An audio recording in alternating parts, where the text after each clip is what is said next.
I can't remember a time when I wasn't interested in plants. My parents and my grandparents garden, so it's just always been a part of my life. I was a frustrated apartment gardener for many years, buying plants that should be in the ground and trying to grow them in my apartment, killing them. I honestly wonder sometimes, what do non-plant people do all day? I mean, plants are my life. As my friend Jennifer Jewell has been known to say, I see the world through plant-colored glasses. I feel like bloggers bring a different, very authentic view. What we're out there doing and writing about is the real hands-on, this is what it's like in the garden. We share our experiences that people can learn from.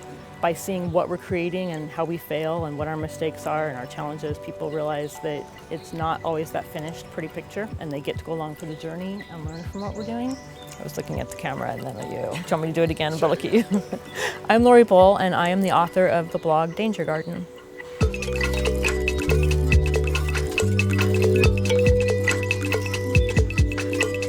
I wish they had a more interesting story about how I started the blog. It was actually part of my prior job at an architecture firm. It was during the Great Recession, and customers, clients were falling off left and right, and my boss had this great idea that if a few of us started blogs about things that we were passionate about and occasionally linked back to the company website, that would be a great kind of sly marketing effort. So starting it at work really helped me get going.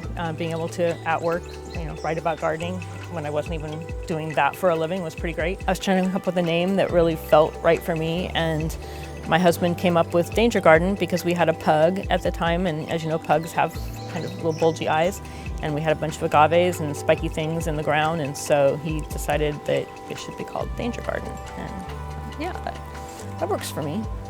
She was really smart though. She never ran into anything or managed to poke an eye out. Well, I just ran into Yes.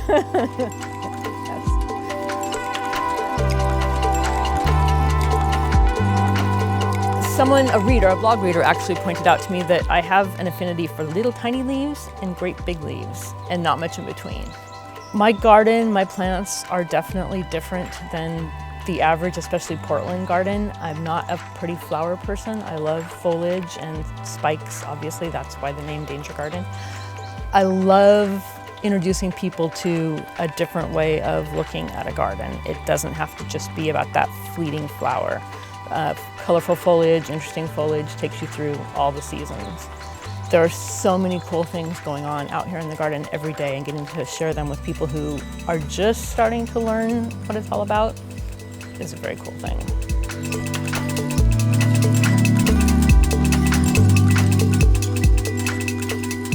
Posting Monday through Friday has not been a problem for me. I actually have a huge backlog of photos and subjects that I want to write about, so it's more about the problem is narrowing it down each day, what I want to talk about, rather than trying to come up with something to write about. You'd think that there would be a lot of obstacles. Time is kind of an issue, but you make time for things you love, so I've managed to carve out the time that I need. The main obstacle is every once in a while getting a little burnt out and feeling like I'm spending all this time writing and taking photos and editing photos, and is there even anybody out there reading this? But I kid you not, every time I start to feel that way, I get an out of the blue comment or email from someone thanking me for blogging and saying, you really inspired me to try da-da-da-da. And those emails are huge. They're my fuel, they keep me going. As far as who reads the blog, I've found it is definitely a mix. It's my fellow bloggers that are more vocal, that comment. They know that being a blogger, you love to get those comments, to read those comments. But I'll be out in a nursery somewhere and someone will come up to me and say, I have been reading your blog for 5 years and I've never commented. So it's just the tip of the iceberg as far as the people who do actually interact with you.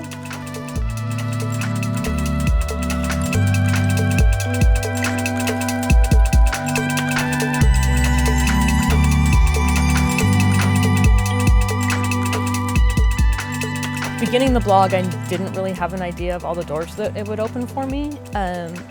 For example, I'm working on a book, and I never thought that I would be writing a gardening book, but because of the blog and coverage that my garden got, I met the right people, and I'm going to get to share more of my gardening style and my you can do it, don't be afraid sort of attitude with people in another form, in an on-the-shelf form rather than on the online form.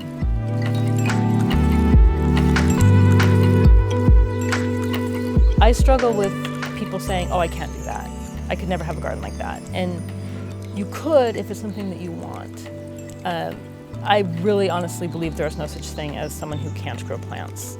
I think anyone can do it. It's just a matter of right plant, right place, so you're not facing an uphill battle that, you know, I go to nurseries and well, not nurseries so much as like maybe the stores that sell groceries but also sell plants, and things aren't tagged as annuals, or things aren't actually tagged with their right temperature range, and people plant them because they don't know any better, and then they die and they think, oh my God, I'm not a gardener, I just killed that plant. And like, there's nothing you could have done planting that plant in Portland, Oregon that's gonna keep it alive over the winter, because we have freezing temperatures and it's gonna die. So it's education, it's sticking with it, and I think anyone can have a garden. It's just whether or not they have the time for it.